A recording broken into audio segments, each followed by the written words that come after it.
All right, and welcome in to the Dynasty Dumpster Fire podcast. I'm your host, Tanner or TK, and today I am joined yet again by my good friend, Marty. Marty, how's it going?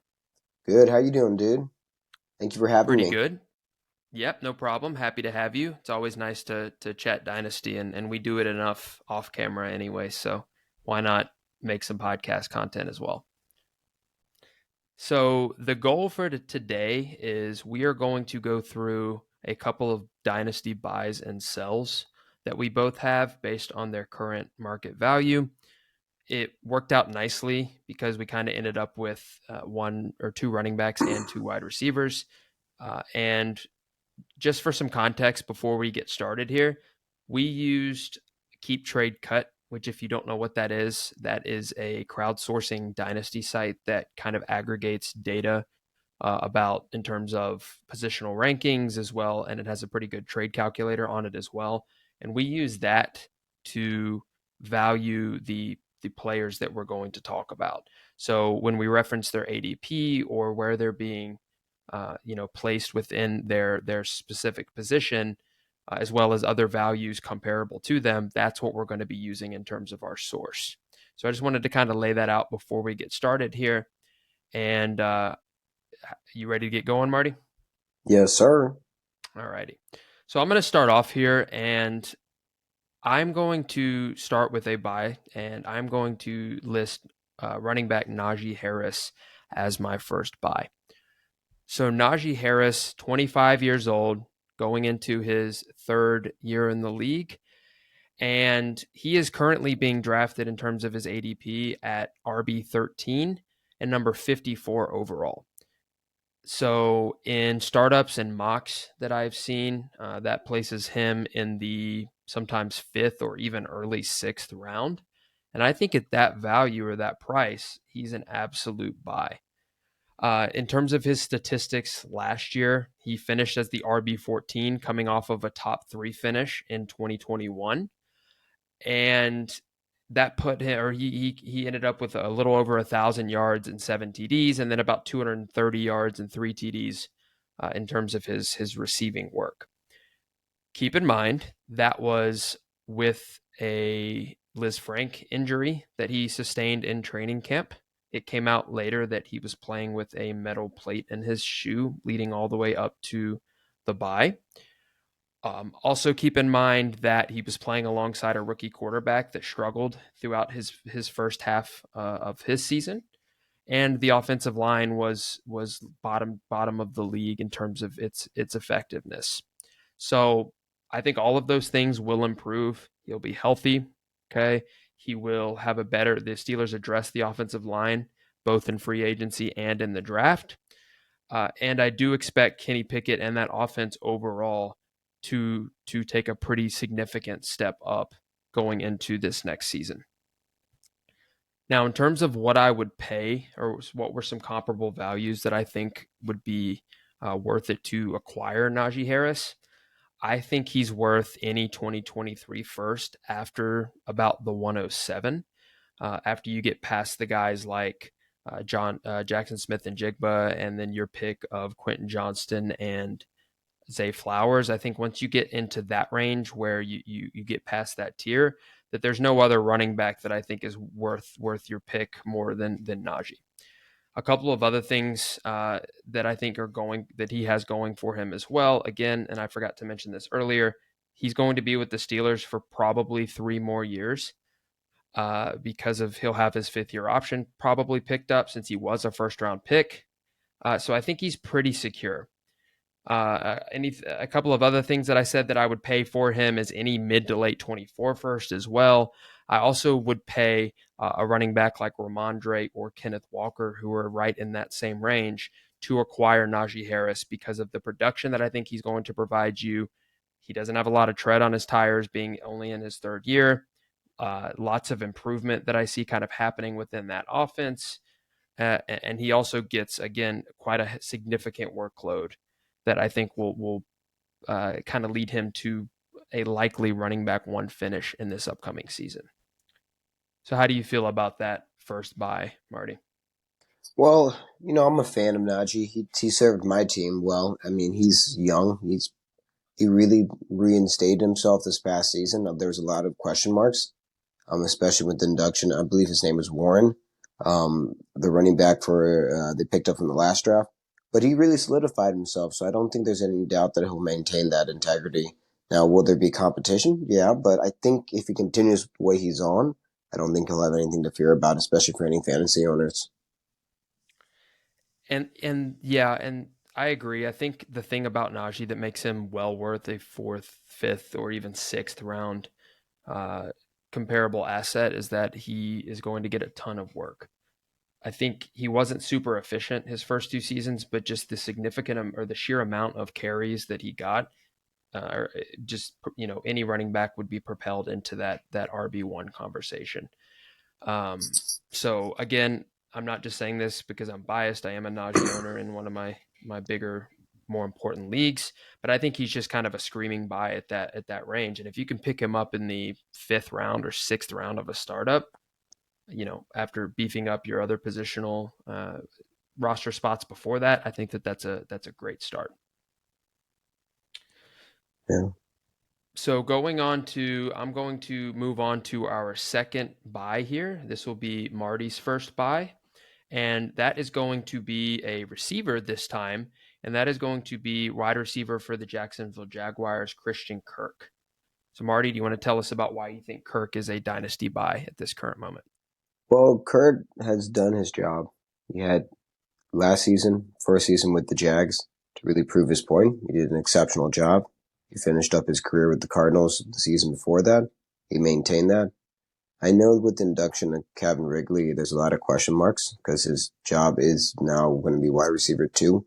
But in the event Wrigley takes some time to get some adjustment, regardless, he's demonstrated he can produce, and Trevor Lawrence does confide in him, which is great for fantasy owners who have Kurt. I don't know how long your thumb will be. As long as he's in Jacksonville, I think he has a lot of potential. But this past season really spoke volume. Again, he finished the season with over 1,000+ yards. Um, he's been involved in every game. He hasn't had picked up a lot of injuries. That's one thing that you have to be honestly, proud of for a wide receiver. There hasn't been anything major, at least here in Jacksonville yet, that's really stunted him. Uh, I'm not an owner of him. I've appreciated him in the redraft. He's done me very well in those sort of formats, but I think he's underrated at this point. I think his value, though, took a tank. I think people are overlooking his potential, kind of like a Deontay Johnson situation with the Steelers. But I don't think just because a new offensive weapon is added to the team that's really going to damage too much what he can offer, especially since he already knows, the game plan. Yeah, and getting going off of that point, I do think if it hurts anyone, it may hurt a guy like it may hurt a guy like Zay Jones rather than Christian Kirk. Um, Now, I do agree with Marty. I think that he's a great buy. So in terms of his ADP, he was 84. He's being drafted around 84 overall and wide receiver 34, which is extremely low. Specifically including the fact that he was wide receiver 11 last season and is part of one of the young ascending offenses that we want lots of pieces of. Uh, People want pieces of the Jacksonville offense because Trevor Lawrence is ascending, and it's an exciting young team to want to have players or have pieces of. Now, I'm going to go through what Marty said he would pay for Christian Kirk, and then I'll let him kind of explain himself in terms of why he said he would pay these things for Kirk. So he said that he would pay any or a 23 early second and early third package, a wide receiver in the same range of ADP, or a couple, Marquise Brown, Deontay Johnson, or he even said he would pay a package combination of wide receivers like Brandon Cooks and Jacoby Myers. And again, according to Keep Trade Cut, all of those packages or assets you would be able to send an offer for Christian Kirk, including those pieces. So do you want to talk us through a couple of those and tell me why you think that they're worth sending for Kirk? Well, no, yeah, of course. I Kurt, although he lost his technically hasn't lost, but by definition of how this induction to Wrigley was coming to play, he's not a first anymore value. I mean, I do consider him a high second, maybe a third add on to make it equal. Um, so that was my justification for those picks. Now again, you can play around and toy around with any type of collection of picks, but typically most owners are going to be looking for a nice heftier value than a giant accrue of smaller picks. For these players, Hollywood Brown, Deontay Johnson, they're lesser looked upon players. I think Deontay Johnson is in the same boat as Christian Kirk. So either way, you can see yourself going in the right trajectory. The only reason why I put Kurt above is because it's Lawrence. Lawrence is the one who's driving this Ferrari. I mean, I hate to call Kenneth Pickett a Fiat over here, but there's nothing really stellar yet. It does move, but it's not moving the speed that many owners would like to see it move at. Um, Kurt will continue. Sorry, go ahead. Do you want to say something? No, I was just going to say, no, I completely agree. If it's between Kirk and Deontay, who are both in very similar situations, I'll take the guy getting thrown to by Lawrence rather than Pickett. Yeah, I mean, like she has so much going for him. So, and at the value he's at, he's a no-brainer. If you were to pass up on him, I think you would regret it. I think a younger, less proven wide receiver has less to offer than someone who's done the job in two different franchises. I mean, he left Arizona on a good mark, and he's doing the same as wide receiver two at Jacksonville, but he finished 11 out of 35 wide receivers for the 2022 season. So if you look at that, I mean, it's a really nice outlook. Hollywood Brown, he's ascended, but I think he still has a lot more to prove, even with the absence of D Hop. Until they get the quarterback situation sorted, I don't have any more words. And then for Brandon Cooks, he moved from the Texans to the Cowboys, and Jacoby Myers left New England for the Raiders. Both there's question marks in both, but they both have a lot of potential if things work out for both of their quarterbacks, and they too would be a great investment as well. Yes, Brandon Cooks is much older, and Jacoby Myers I think is of the same age as Kurt, but I thought it would be an even package for an older and about similar age. And there's no guarantee Kirk is not the wide receiver one in Jacksonville. So, we know that Brandon Cooks is not going to be the wide receiver one in Dallas, right? CeeDee Lamb has that role. We know Jacoby Myers is also certainly not going to have even a chance to be wide receiver one in Vegas with Devontae Adams hanging around as well. And then I also agree with your take on Marquise Brown. I'm really avoiding Cardinals as well, especially with the injury to Kyler and the question marks that are going on there. So again, I think Christian Kirk is underrated as well. If you can pick him up 84 overall, right? You're talking seventh, eighth round of a startup. I think that's a fantastic value to go after.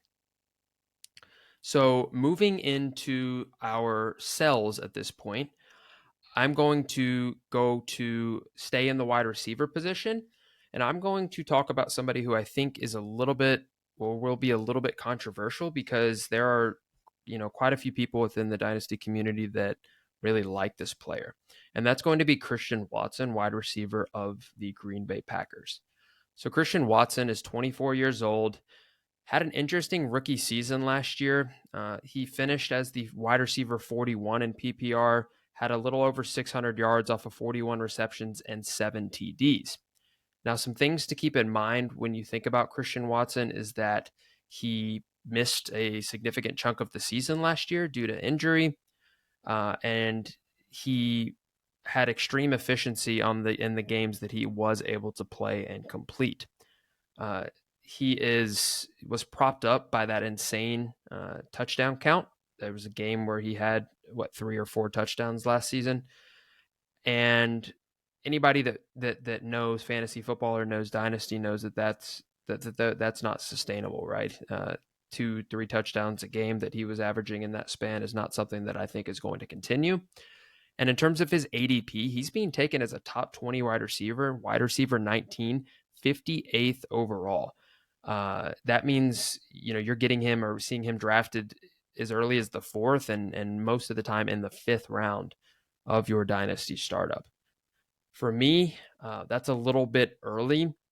I do think people are, number one, overestimating what he actually did as a rookie. Yes, he was exciting. Yes, he's an athletic specimen and has lots of things going for him there.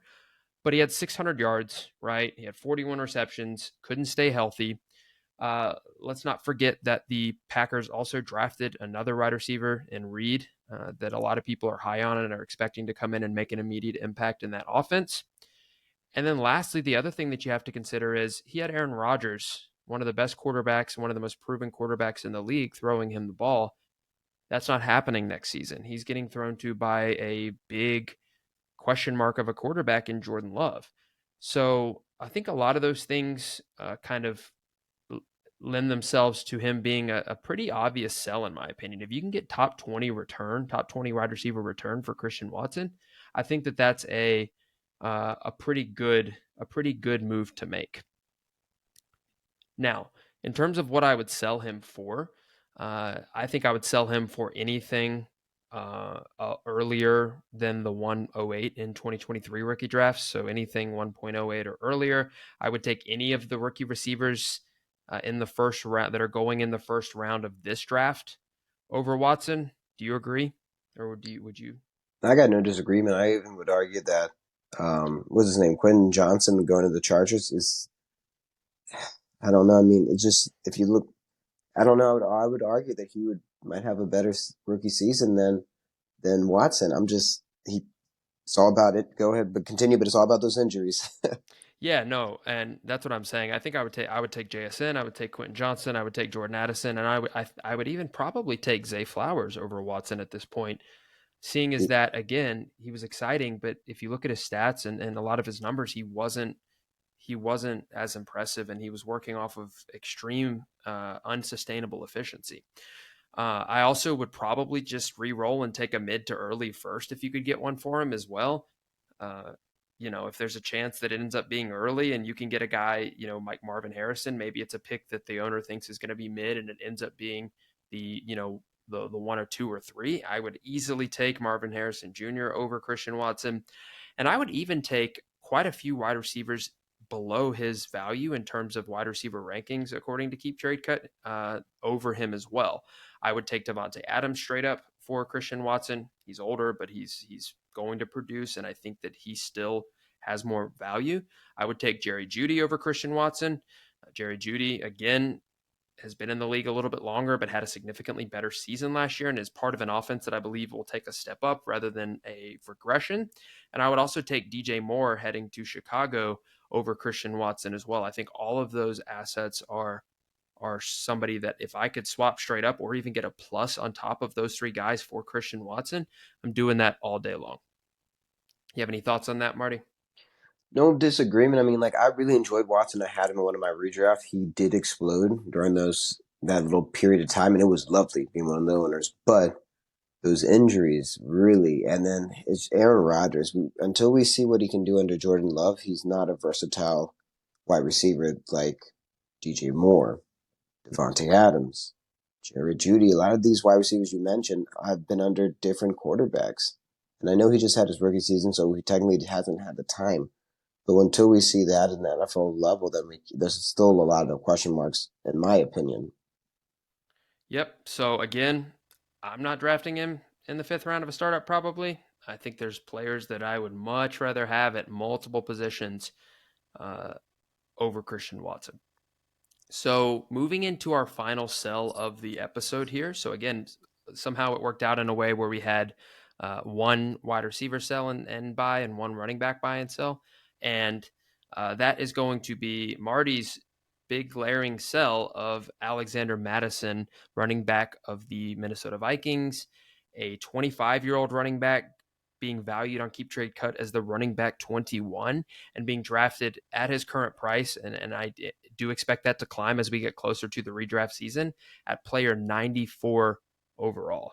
So you want to talk us through why you think Alexander Madison is a sell? Well, he's got a lot of hype, just like Christian Watson. Christian Watson finished the season on a really nice note. Madison ascended when Dalvin Cook contract ended. As soon as Dalvin Cook left, he ascended. And this wasn't anything that really Madison did. All Madison has done is proven to us that he's a sustainable backup. Madison himself he's tremendous. He has great ball carry. He hasn't had too many major issues yet that have made him a red flag. It's just we haven't seen it yet. There's still a lot that he needs to prove, just like Jordan Love will have to prove if he wants to help support Watson's abilities. I mean, there's so much that is at question.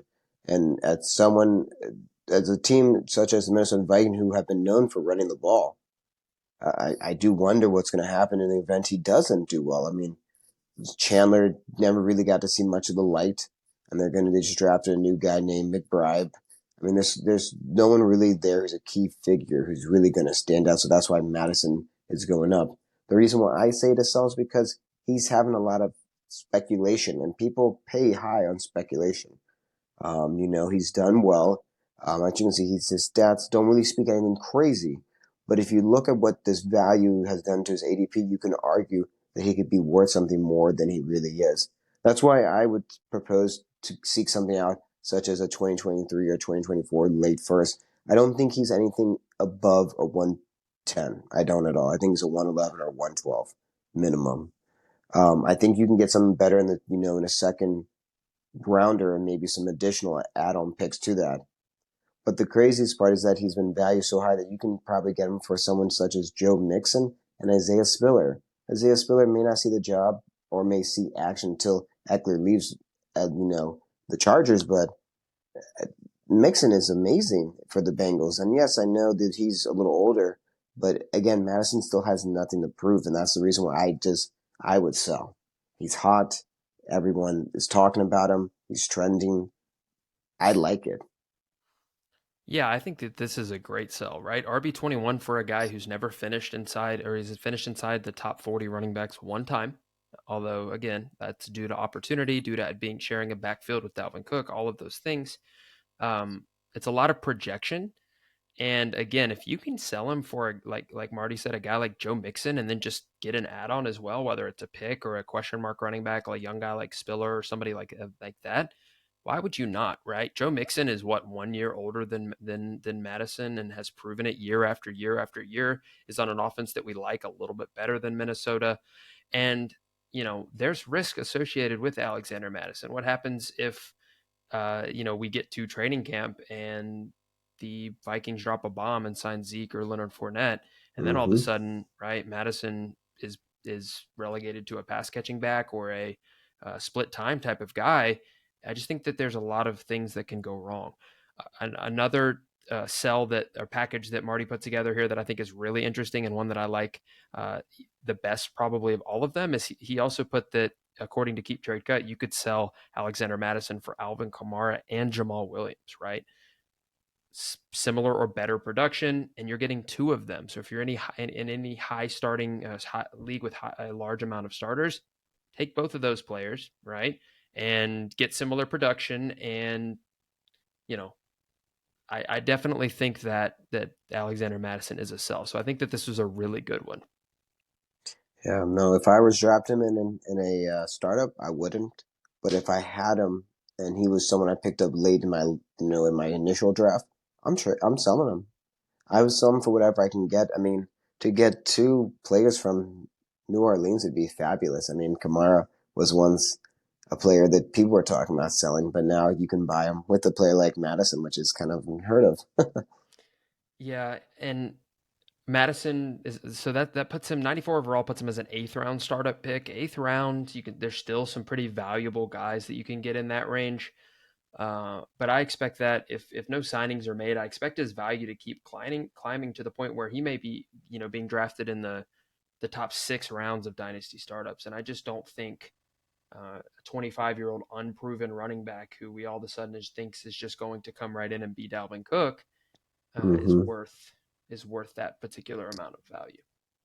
So here's my question for you, and this may be an interesting point for your viewers. Who would you pick? I know we don't. The Cardinals right now are the most wonderful offense, but are you taking James Conner or Alexander Madison? Well, you could sell Madison for Connor plus, right? That's right. You Then give can. me give me Connor plus. If you can give me Connor and a pick, give me Connor and a pick, right? Um, Connor's older, right? Has an injury history, but he also produces, and we expect him to get what 95% of the work there as long as he stays healthy. Uh, Yeah. James Conner was potentially going to be one of my buys for this. I toyed with him and Najee Harris, and even some other guys in that running back position as well that I thought were being undervalued. But yeah, no, Hmm. I definitely I think I would take James Conner if he's in that range. Uh, Yeah, but it's the beauty of fantasy. Depending where you are, it increases your value. Yep. So, I think that we're going to do more episodes like this, these buys and sells, maybe, every once in a while as we edge closer or inch closer to the NFL season, right? We're 70 something days away, I believe, at this point from kickoff, which is pretty exciting. But just to recap again, according, or in our opinion, two running back or a running back and a wide receiver buy at this current point would be Najee Harris and Christian Kirk, and then a running back and wide receiver sell at their current value would be Christian Watson and Alexander Madison. So thanks for coming on with me, Marty. This was a No, good of chat. course. I enjoyed it. Um, Again, guys, thanks for checking it out. If you made it this far, please go ahead and give me a like and rate the podcast and leave a review if you're on Apple Podcasts. Rate the podcast on Spotify. If you're watching this on YouTube, give us a thumbs up. Leave a comment. Let us know if you agree or disagree with our picks for buys and sells. And lots of fun and exciting things coming on the DDF podcast. I'll have Marty on quite a few more times, and I'm working on getting some other guests on here as well. So again, thanks for checking it out. Thanks again for coming on, Marty. I do appreciate it. Of course. Thank you And for having me. absolutely. And we will see you guys next time on the Dynasty Dumpster Fire podcast.